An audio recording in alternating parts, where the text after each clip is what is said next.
विद्यार्थी परिषद, युवा मोर्चा और अभी एक कार्यकर्ता बता रहे थे भैया हमारे माननीय प्रहलाद जी पटेल साहब, उनको किसी कार्यकर्ता ने बताया हमारे बीच माननीय राष्ट्रीय अध्यक्ष जब आए हैं शहडोल की इस धरती पर, पुण्य भूमि पर, आप 32 साल 28 दिन पहले भी युवा मोर्चा के राष्ट्रीय अध्यक्ष बन के इसी धरती पे आए हैं। जोरदार तालियां बजाओ इस पुण्य धरा पर। हम सबको कितना आनंद आया होगा, शहडोल की धरती पे मां नर्मदा का आशीर्वाद मिला तो आप युवा मोर्चा के यशस्वी राष्ट्रीय अध्यक्ष बन करके पूरा कार्यकाल यशस्वी रूप से आपने पूरा किया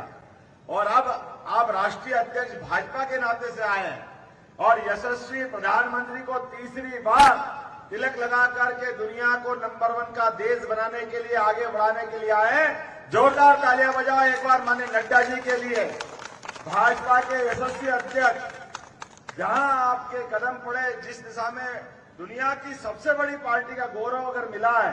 तो आपकी मौजूदगी से मिला है, यह हमारा सौभाग्य है। और यहाँ शहडोल के इस गांधी चौक में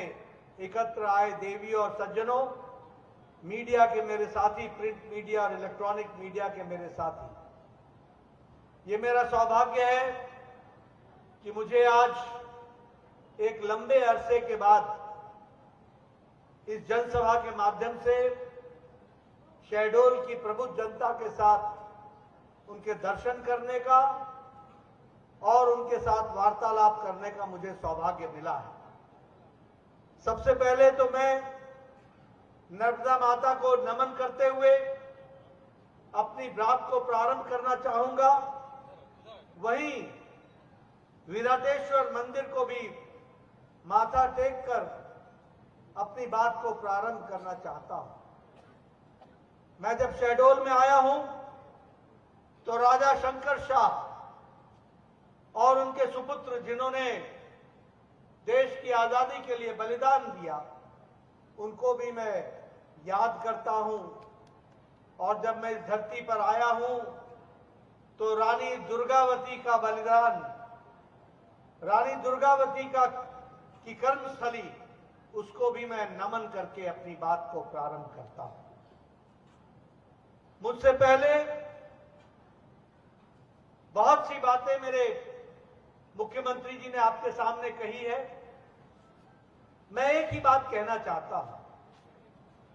कि आपने देखा होगा लंबे समय तक शहडोल,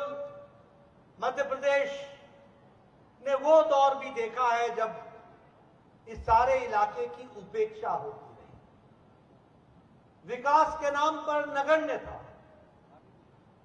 उस समय जो सरकारें बना करती थी वो सरकारें समाज को बांटकर, जाति के आधार पर,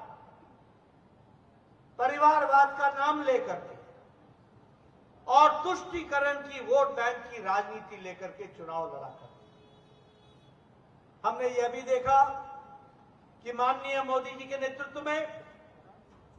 जातिवाद को समाप्त करके समाज को एक सूत्र में बांधकर समाज में